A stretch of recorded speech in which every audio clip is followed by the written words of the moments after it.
Hello friends, welcome to our channel. আশা করি সবাই খুব ভালো আছো, সুস্থ আছো।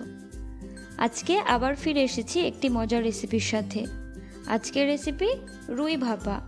তবে তোমরা এটা রুই মাছ ছাড়াও যে কোনো মাছ দিয়েই বানিয়ে ফেলতে পারবে।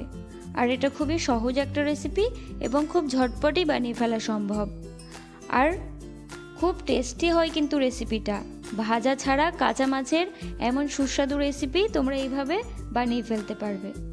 রুই মাছের ভাপা বানাবার জন্য আমি এখানে রুই মাছ নিয়ে নিয়েছি এবং এগুলো ভালোভাবে ধুয়ে পরিষ্কার করে নিয়েছি।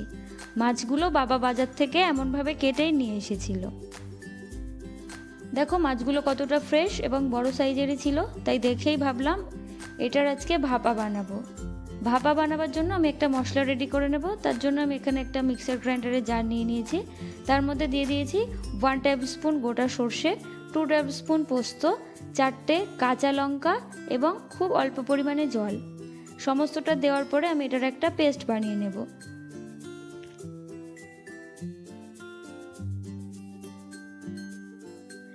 এখন মাছগুলোতে মশলা মাখানোর পালা।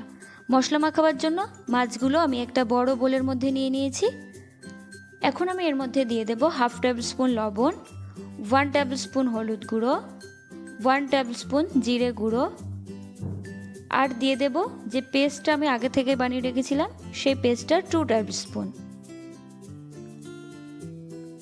এখন দিয়ে দেব লেবুর রস। আমি একটা গোটা লেবুকে কেটে 4 ভাগের 1 ভাগটা নিয়ে সেটার রস বার করে নিয়েছিলাম। এবার এখানে দিয়ে দিচ্ছি 50 গ্রামের মতো সর্ষের তেল। যে কোনো মাছ ভাপার প্রিপারেশন বানাবার জন্য তোমরা অবশ্যই সর্ষের তেল ইউজ করবে, তাহলে মাছের প্রিপারেশনটা খেতে খুবই টেস্টি হবে। এখন আমি হাতের সাহায্যে ভালোভাবে মশলাগুলো মাছের সঙ্গে মেখে নেব। তোমরা চাইলে স্পুন দিয়েও এটা মাখতে পারো, তবে আমি মাছগুলোর সঙ্গে মশলা মাখানোর আগে ভালোভাবে হাতটা ধুয়ে নিয়েছিলাম। হাত দিয়ে মাখলে পরে মাছটা ভালোভাবে মাখতে পারবো আমি, সেই জন্যই হাত দিয়ে মাছের সঙ্গে মশলাগুলো মেখে নিয়েছি। এখন আমি একটা লাঞ্চ বক্স নিয়ে নিয়েছি এবং এর মধ্যে দিয়ে দিয়েছি 2 টেবিল স্পুন মাস্টার্ড অয়েল বা সর্ষের তেল। সর্ষের তেল দেওয়ার পর একটা ব্রাশের সাহায্যে ভালোভাবে লাঞ্চ বক্সের সারফেসটায় ব্রাশ করে দেব এবং মাছগুলো একে একে এর উপর সাজিয়ে দেব। মাছগুলো দিয়ে দেওয়া হয়ে গেছে। এবার যে এক্সট্রা মশলাটা ছিল সেটা আমি এর উপর দিয়ে দিয়েছি। এখন আমি এর মধ্যে দিয়ে দিচ্ছি পেঁয়াজ বেরেস্তা। বেরেস্তাটা আমি আগেই করে রেখেছিলাম।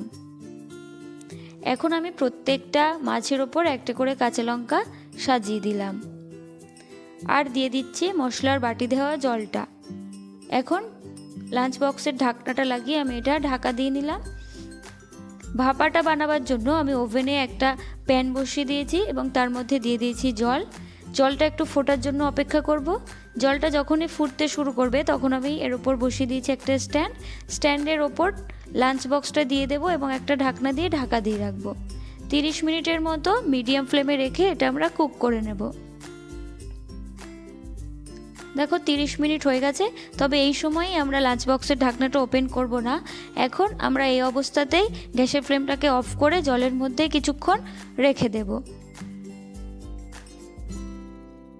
দেখো আমি অ্যারাউন্ড 15 to 20 মিনিটস জলের মধ্যে বসিয়ে রেখেছিলাম। এখন আমি জল থেকে লাঞ্চ বক্সটা তুলে নিচ্ছি। দেখো আজকের প্রিপারেশন রুই ভাপা একদমই রেডি।